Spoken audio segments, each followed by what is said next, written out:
it's Jackie M. Just when I thought I've got everything sorted, I'm having trouble settling Noah. Just give me a second. My camera is playing up. Hey, how you doing? Just give me 2 seconds. Let's sort out the camera on this thing. Running off 2 camera feeds. So if it looks like I'm not talking directly into the camera, you'll know why. How are we looking? Just give me a second. Okay, all good? Cool, right, yeah. Hi, I'll switch the tables over as well, so the tables are a little bit big. This table is a little bit bigger.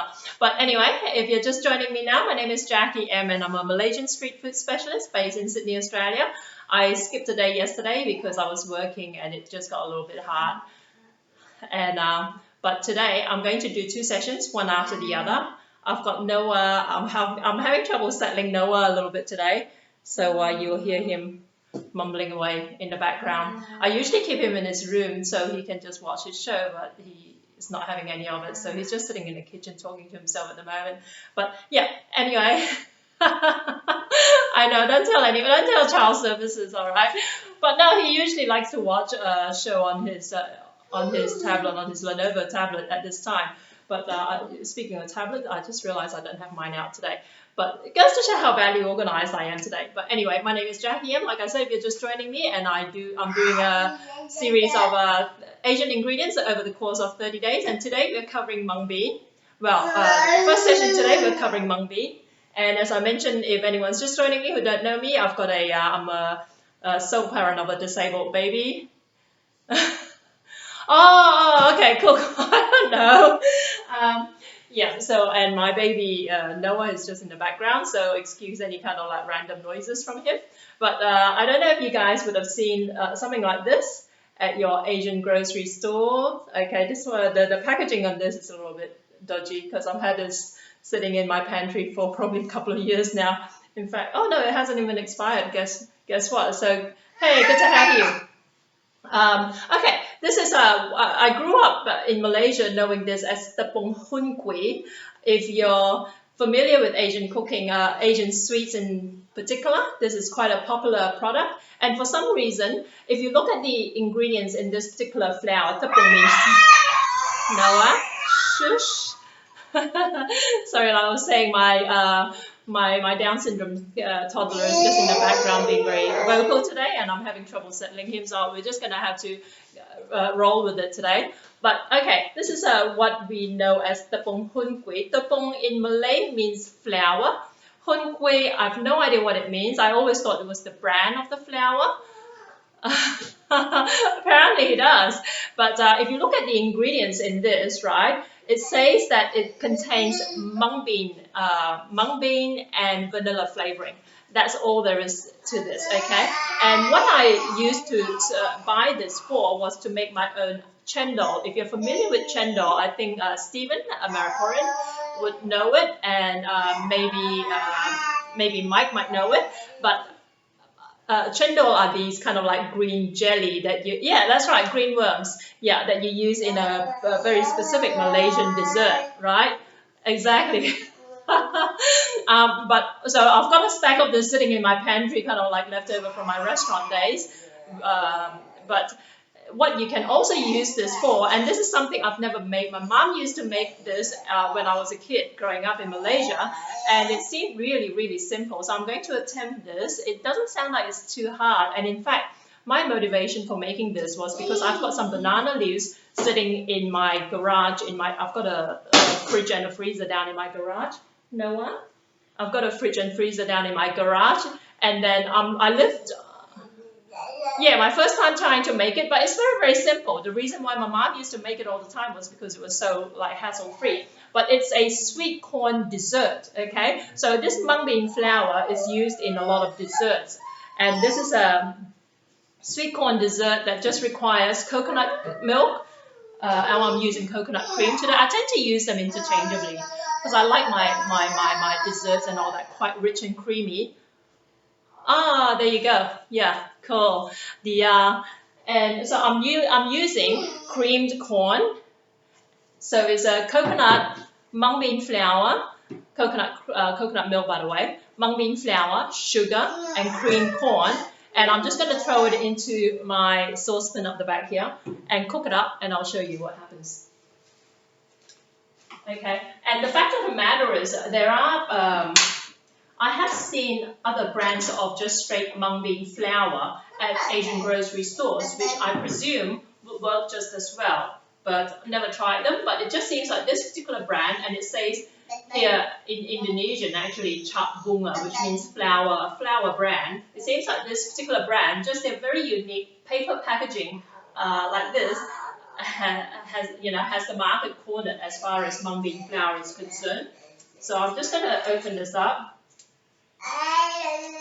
I've seen larger loaves of this, but generally this is the size that they come in. And if you look online, this particular dessert that I'm making is called Nagasari Jagung. Nagasari is just a name for the kind of like snack, Jagung means corn.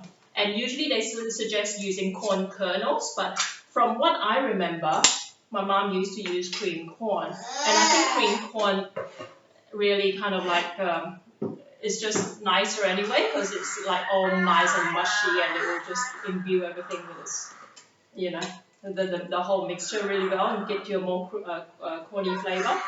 Corny. I'm just putting some sugar in here.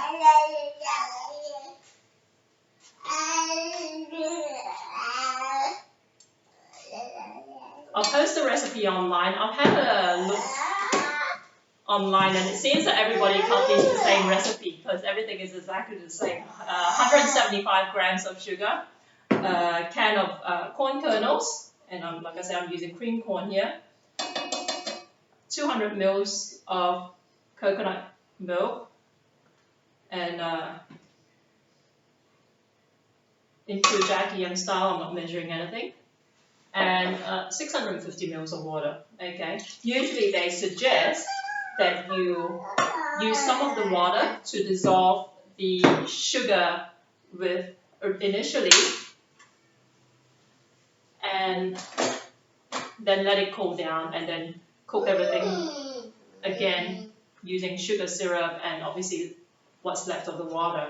Okay. But yeah, I'm just being lazy here and throwing everything in. But yeah, I was talking about banana leaves. I originally thought I'd make this episode about banana leaves because I've got some residual banana leaves from a catering gig I did last weekend sitting in my fridge. But I do live on the top floor apartment here, and no one's been unsettled all day like this.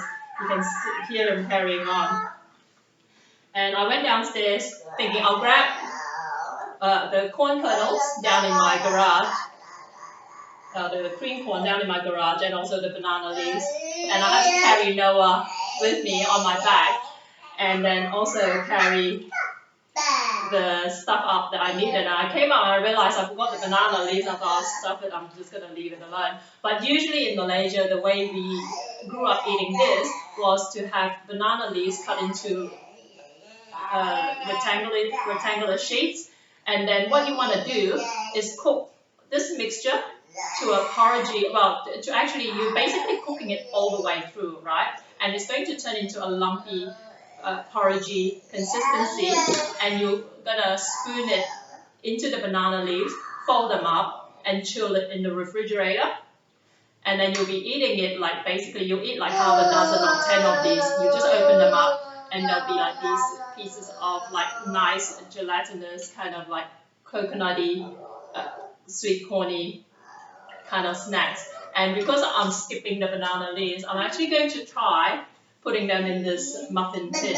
Okay, hopefully it's not going to cause too much trouble trying to kind of remove them out of the tin, but we'll see how we go. So this is just cooking away. Like I said, I've seen other brands of mung bean flour that are just in regular plastic packaging, and I've never tried them, but I'd assume if it's mung bean flour, the only point of difference is that it has no vanilla in it, so it should work out okay. I have to mention this recipe also usually suggests putting in a pandan leaf, and I mentioned in a previous episode that pandan leaves are what I generally like to refer to as Asian vanilla. So all it does is really just kind of like imbue your sweet or your savory dish with a hint of vanilla. Now, you want to come to Mama? Come. Here we go. Good boy. Here we go. Noe, say hello. Say hello. Hey. Say hello. Times like this, I wish I had I wish I still had a high chair. I used to run these sessions with him sitting in the high chair up behind me. I gave away the high chair, but he does get unsettled sometimes in it anyway. Here we go. Noe, you want to sit up here? Hey, say hello. Say hello. Yeah, good boy. That's his hello, by the way. Say bye-bye. That's his bye-bye. They're exactly the same. Here you go. You sit over here. Good boy. Yay! Okay. So this is just cooking away. And you're just cooking it all the way through, but it will turn out into like a semi-solid form. And then once it chills, it will solidify some more. But it's meant to be kind of like a really slippery, slurpy thing. And with pandan leaves, if you've got some lying around, what you would do with the pandan leaf is actually just kind of bruise it, tie it in a knot. No, no. Sorry, he's going through my kitchen drawer. And no, stop. Good boy, come to Mama. Here you go. Yeah, so with pandan leaves, if you've got some pandan leaves lying around, what you would do is actually just kind of like bruise it, or usually we just tie it in a knot and throw it in with that and simmer it, and then at the end you dish it out and throw it out, okay? Alternatively, you could extract it, like in that episode about pandan leaves, extract the flavor from it by whizzing it in a blender or food processor with a little bit of water. But that will actually bring out the greenness in it. And I guess with this particular dish, you want to keep the color fairly like kind of like creamy yellow as opposed to green. Having said that, I mentioned as well before. Let me see if I can read your text. Oh, I just left it. Sorry. I'll watch a playback and I see your question. I'll respond to it after the fact. Okay, so if you can see this is just thickening up quite well. Okay. And so the ingredients are pretty straightforward. Like I said, coconut milk or coconut cream, a can of, I'm using cream corn, but the recipe usually does in fact call for the recipe does in fact usually call for corn kernels and some water, some sugar. I just use some regular white sugar in there. And some pandan leaf, we've got some, and the mung bean flour, of course. Okay, so this should be done. If you can see this, just let me hold this up. There's quite a fair bit of this. Okay, so it just looks like porridge. Here you go, can you see that? Okay. And technically you should need to let it cool for a little while, maybe up to an hour or so. So what I might do is when I run my next session, hopefully it may have solidified by then. Just let me taste this. Okay. It's not as sweet as I thought it would be. Okay, so I haven't greased this at all. I actually did in fact rinse this with some water, but it's evaporated in the course of my in between setting this up and trying to settle Noah. I did mean to start this session a little bit earlier. Usually the portions will be smaller than what I'm using in this muffin tin. Okay, I'm just being very Australian. Everything is giant size, giant portion here in Australia. But if you Google Nagasari Jagung, Nagasari spelled N-A-G-A-S-A-R-I, Nagasari Jagung. Jagung spelled J-A-G-U-N-G. You'll be able to get an idea of how it looks in the banana leaf. They're not particularly attractive, and that's the other problem with a lot of food photography with Malaysian food as well. Yeah, well, that's right. You know, you Americans are a different category of like supersizing. But Australians are pretty guilty of that as well. Has anyone been to Australia, by the way? Anyone been to Australia? No? That's a bit of a shame. It should be on everyone's bucket list. I don't know by making these in such large portions. Yeah, well, let me know if ever you have plans, you know where to find me. You see, with all this food, I don't even know how the heck I'm going to be able to finish all this. I'm counting on Noah being a big fan of sweet corn. And I've still got some left over. Okay, but also, like I said, I used to use this to make those green worms in the past. And the green worms, the color green is actually from the pandan. Although granted, I did used to use the fake pandan extract, the fake pandan concentrate in it. So it's just that plus that. And I used to add a little bit of tapioca flour, I think, in it. You kind of cook it like this, and then you feed it through a sieve. Except I used a hack. I used what's called a potato ricer, where you kind of like feed it through, and then you squeeze it through these holes so that come out at the bottom as green worms, and you sit that over like a bowl of ice water, and that will give you the green worms that you use in a bit softer than Play-Doh. So the texture will be quite soft and like this. I'll just hold this up. Kind of like this, okay.